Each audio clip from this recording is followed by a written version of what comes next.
Hello, everyone. My name is Greenlee, and today for my data analysis presentation, I will be analyzing how different study strategies affect my performance across my classes. This is how I learned how to study smarter. So, as midterms were approaching a few months ago, I really wanted to choose study methods that would help me retain information the most efficiently. I wanted this project to be grounded in cognitive psychology so I could apply the science behind memory. This is a process and performance assessment because I'll be comparing different study strategies to see which one performs best. And depending on those results, I'll have to adjust my study habits. The goal of this analysis is to determine which study methods gives me the highest retention rate per minute. I also note contextual factors across different study sessions to explain how these impact my efficiency. I created a table to show the different memory-based study strategies I use throughout my data collection process, along with how each one is applied in practice. Each method is based on a cognitive learning principle that I found in my research and has been proven to improve encoding and retrieval. So the main question of my analysis is what study method gives me the highest retention rate per minute? And my sub-questions are as follows. How does the time between studying and testing impact performance? Is there a point where extra reviewing stops improving retention, like marginal diminishing returns? And finally, how do contextual factors like mood, caffeine, sleep, and time of day affect my overall retention rate? My data strategy was focused on collecting time-based variables, so study time, testing time, and hours between studying and testing, since those are critical for measuring efficiency. I also included contextual factors, like I noted, because these can influence our performance. And then to reduce bias, I collected data across all my courses, since some subjects are just inherently easier than others.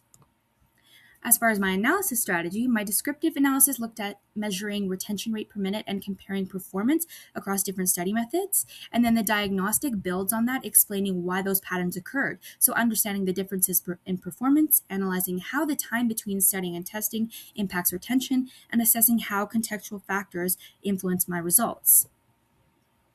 So what data risks did I encounter? Well, the first one is that my scores would be inflated due to the time between studying and testing. So to give you context, if you were to study a concept and test yourself 1 hour after studying versus 12 hours after studying, you'd probably get a better result in the 1 hour scenario. So I addressed this data risk by tracking the time between studying and testing so it could be considered in the analysis. Similarly, the second risk is that contextual variables will confound my retention rates, and these factors cannot be fully controlled, but again, I included them in my dataset so their impact could be considered rather than ignored. And finally, the third limitation is that the relatively small sample size may not fully represent all study conditions or behaviors, and this was addressed by collecting data across multiple days and trying to collect it multiple times a day to get enough data.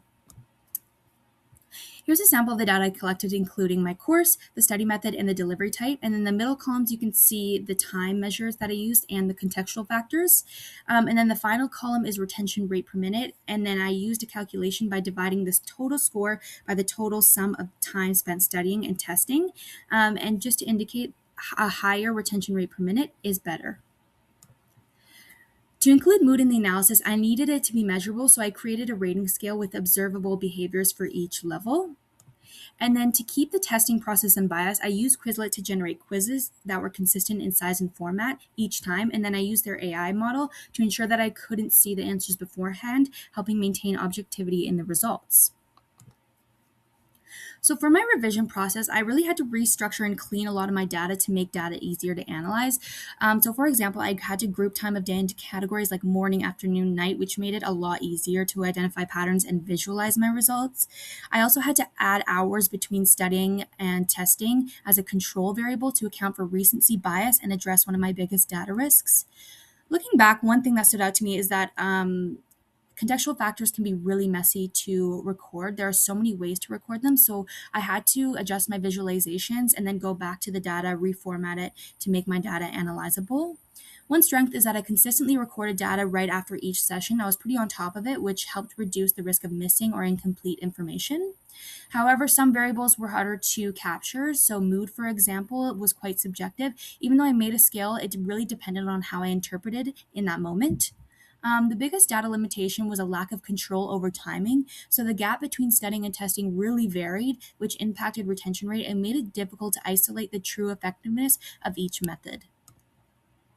For my high-level explanation, the analysis started with a descriptive method to identify patterns in study, time, and performance, and then moved on to a diagnostic analysis to understand why certain methods performed better than others and what sort of factors influenced it.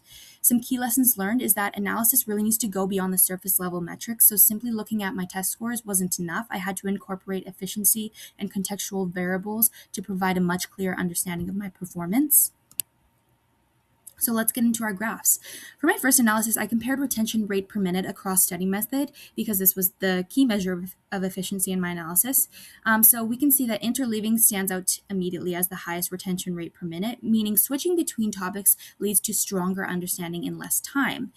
Several methods perform similarly in the middle, indicating consistent but moderate efficiency. And then on the lower end, active recall and TAP performed worse than I expected, and elaborative rehearsal was the least effective, which suggests that simply going over material again and again, like rewriting or rereading without actively challenging yourself, doesn't actually help information stick very well.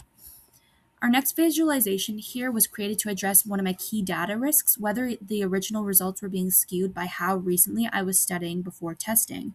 So interleaving had an average time gap of about 4.3 hours, which is relatively low, but it still showed a very high retention rate by a wide margin, so this indicates that it's still a strong method. Spaced repetition, mnemonics, and chunking had the shortest time gaps, yet only showed moderate to high retention, which suggests that their performance may have been inflated by being tested too soon after studying. In contrast, context-dependent learning and overlearning maintained solid retention even with longer time gaps, indicating stable performance. However, TAP had a similar time gap but lower retention, suggesting that it might be the least effective overall.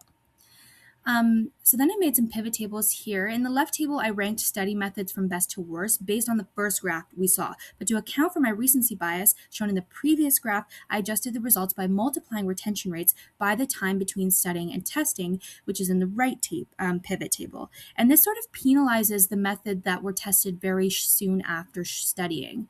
So after this adjustment, we can see that interleaving still remains at the top, but several other of the rankings shift noticeably, and I'll talk about that in my conclusion.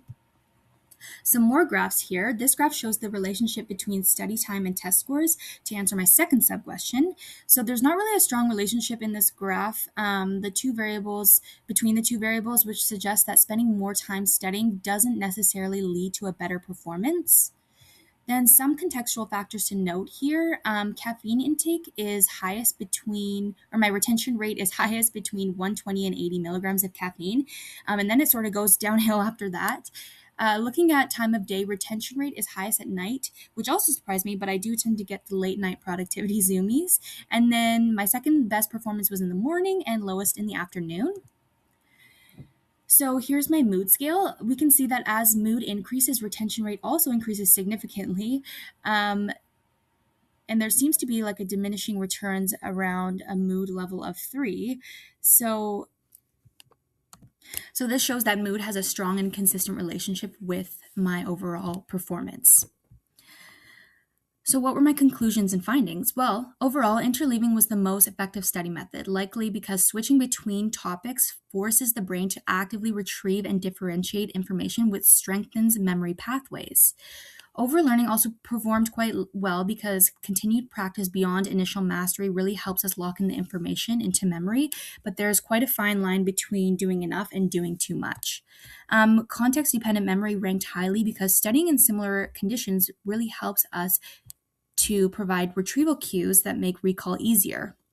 Among external factors, mood had the strongest link to retention, showing how much mental state really shapes learning. Caffeine and time of day also mattered, with 80 milligrams of caffeine in studying in the morning or at night leading to the best results. So what were my lessons learned? Well, from a personal perspective, one key takeaway is that studying longer doesn't always lead to better results. Other factors, especially mental state, can have an even greater impact on retention. So taking care of our mental status is key. From a data analytics perspective, I learned that identifying patterns alone is not enough. We need to understand why they occur, and this often leads to like a domino effect of deeper questions about what is actually driving our results. I also saw how much impact confounding variables have, so making interpretation quite complex and sometimes even misleading.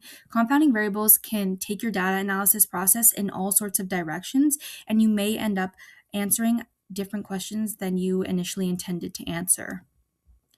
And that wraps up my data presentation today on how I learned how to study smarter. Thank you for listening.